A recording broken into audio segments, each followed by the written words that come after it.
Parmi ses collections, le musée du Louvre possède un ensemble de plus de 13 000 planches gravées que l'on désigne par le terme de calcographie.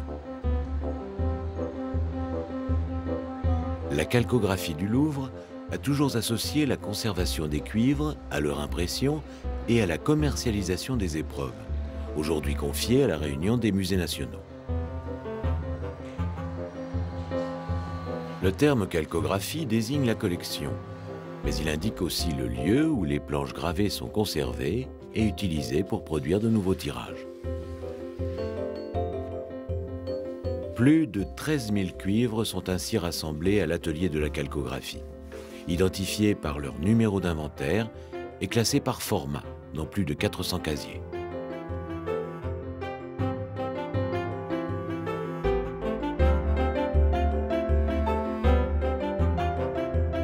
Les collections de la calcographie remontent au règne de Louis XIV. Les collections du cabinet du roi illustraient alors les richesses du royaume et les grands événements du règne.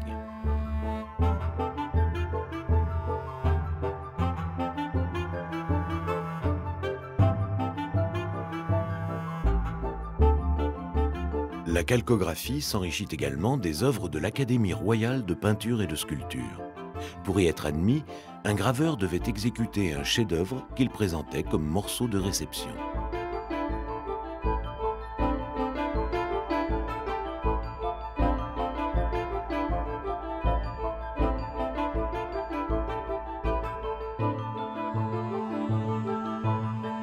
Tout au long du XIXe siècle, le fond sera complété par un grand nombre de planches, dont des gravures d'interprétation représentant les chefs-d'œuvre du musée, comme ce jeune homme nu assis au bord de la mer d'Hippolyte Flandrin.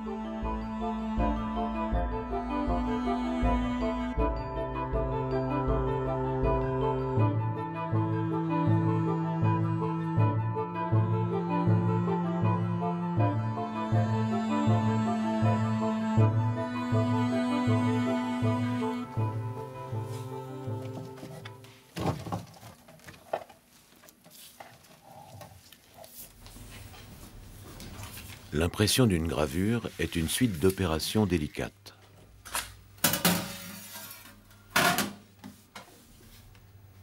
Tous les cuivres sont vernis pour les protéger de l'humidité, de l'oxydation et de la rouille.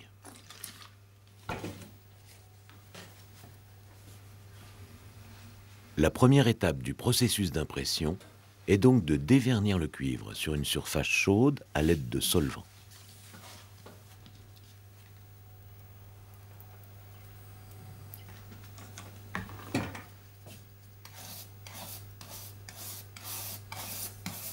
Comme la plupart des œuvres de la collection, cette planche, l'Agrippine de Claude Mellan, est un cuivre aciéré. Il est couvert d'une fine pellicule de fer qui lui donne son aspect argenté. Cette pellicule ne modifie pas la structure de la gravure, mais la protège des agents abrasifs que sont l'encre, le passage des chiffons et le passage de la main.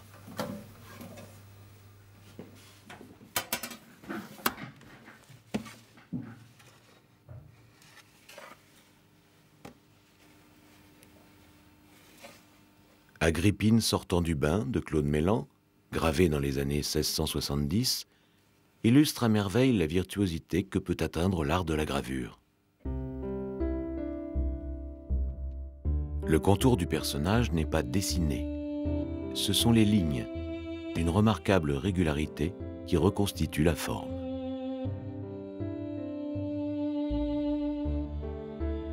Mellan a gravé avec un burin, outil qui creuse un sillon dans le cuivre. L'eau forte est l'autre principale technique de gravure, représentée ici par un paysage de Gabriel Perel.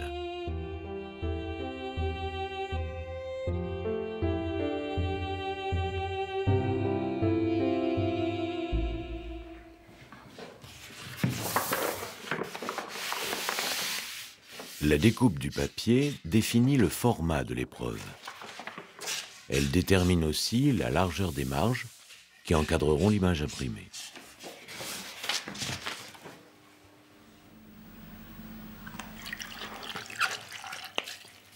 On utilise du papier vélin que l'on mouille pour en amollir les fibres.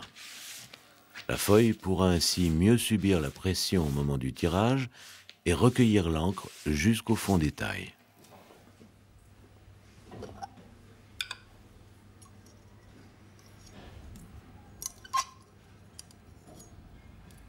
La préparation des encres est une opération complexe qui nécessite plusieurs ingrédients.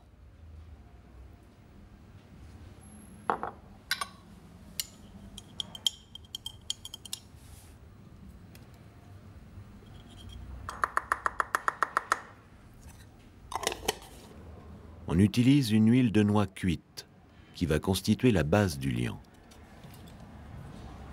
Puis on ajoute de l'huile de lin et du savon pour obtenir une émulsion blanche.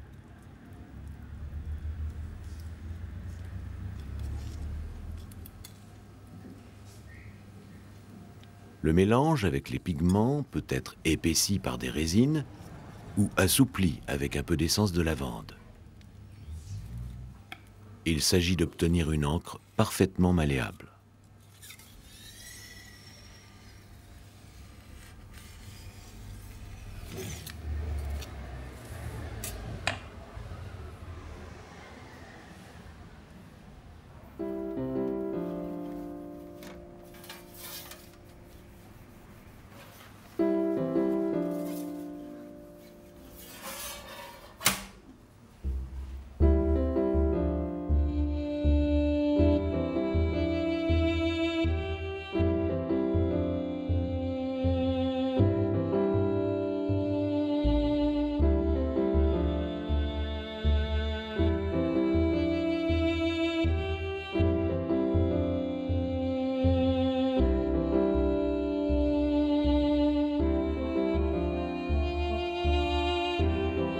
Parmi les œuvres remarquables de la collection, on peut citer les 319 planches de l'herbier de Louis XIV, ou encore l'ensemble des 41 planches du labyrinthe de Versailles, dont les fontaines illustraient les fables d'Ésope.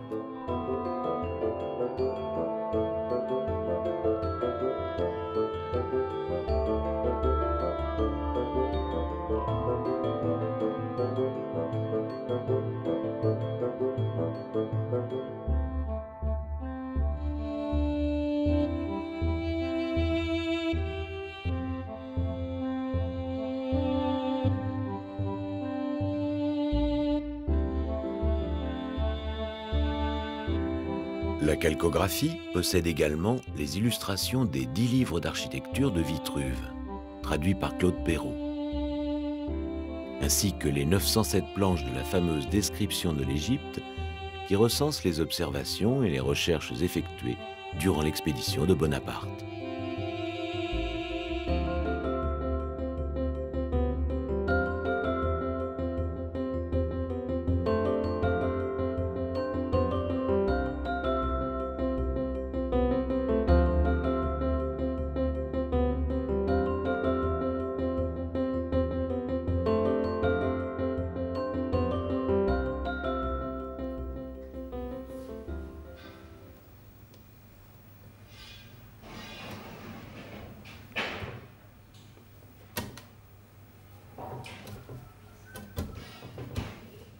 À l'aide d'un tampon imbibé d'encre, l'imprimeur garnit le fond des tailles pour préparer le cuivre au tirage de la première épreuve.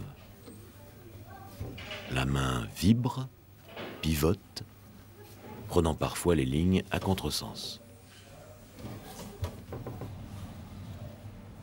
On enlève ensuite le surplus d'encre avec une mousseline souple. L'action est physique.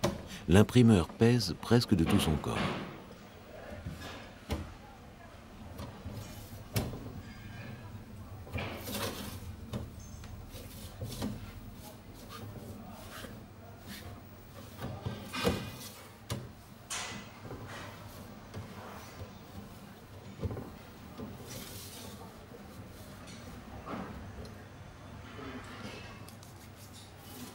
La paume de la main termine l'opération en souplesse. Il s'agit, pour l'imprimeur, de révéler avec justesse tout ce qui a été gravé.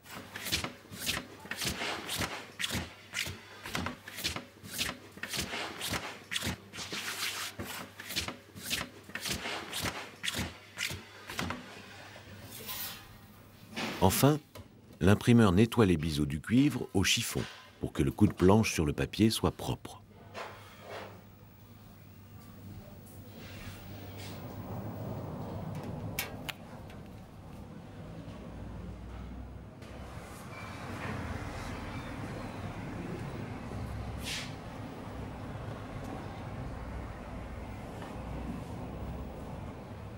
Une pression de plusieurs tonnes s'exerce sur le papier qui doit être écrasé avec souplesse pour recueillir l'encre jusqu'au fond des tailles.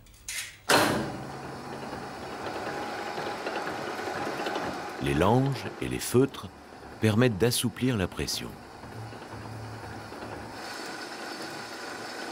C'est le plateau de la presse qui se déplace, glissant latéralement sous le rouleau.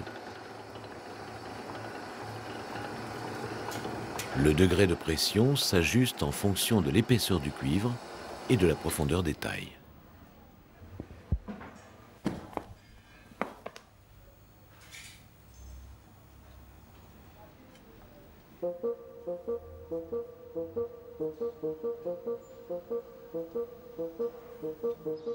Pour s'assurer de sa fidélité aux épreuves d'origine, l'imprimeur peut consulter les tirages anciens conservés dans les collections publiques. Ici, à la Bibliothèque nationale de France, en compagnie du conservateur Maxime Préau.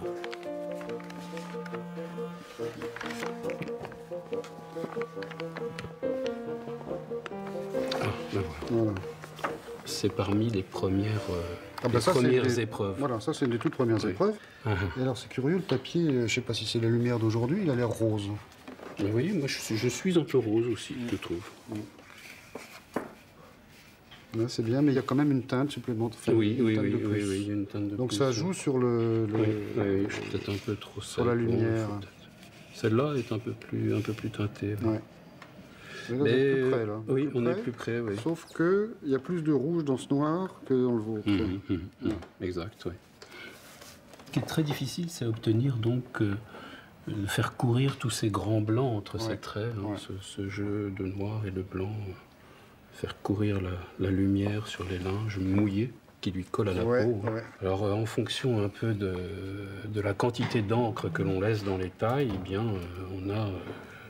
on a un trait qui est plus ou moins gonflé. Mais moi je trouve fantastique que la planche soit encore dans cet état-là. Oui, c'est vraiment... oui, c'est quand même une dame qui a 330 ans. Ouais. Elle est en bonne santé. Elle a dû quand même beaucoup tirer. Ouais. Hein.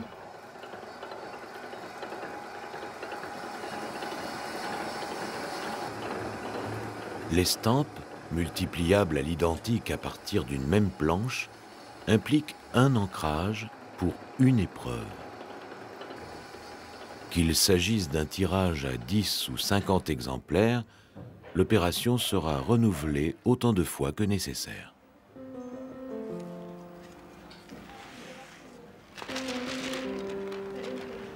Pour l'Agrippine de Claude Mellan, la difficulté consiste à capter la lumière du sujet en respectant les espaces blancs et la précision du trait.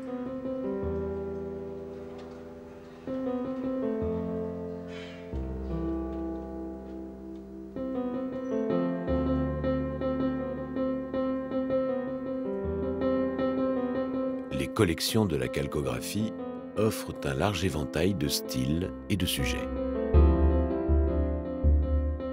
On y trouve de véritables curiosités, comme les planches anatomiques de l'espagnol Chrysostome Martinez, ou encore les 26 planches du globe céleste de Vincenzo Maria Coronelli, qui représentent la figure du ciel au moment de la naissance de Louis XIV.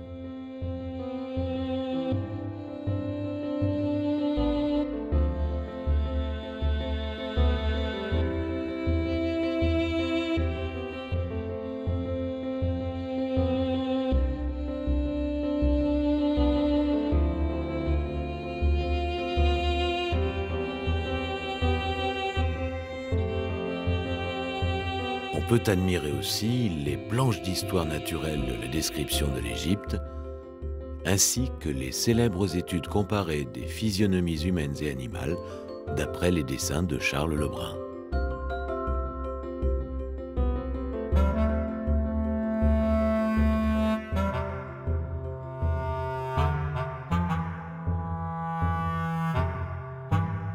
Aujourd'hui, la calcographie continue de s'enrichir. Elle passe aussi commande à des artistes contemporains. Les œuvres de jeunes artistes, ici Bertrand Henry et Agathe May, côtoient celles de maîtres confirmés, comme Pierre Alechinsky.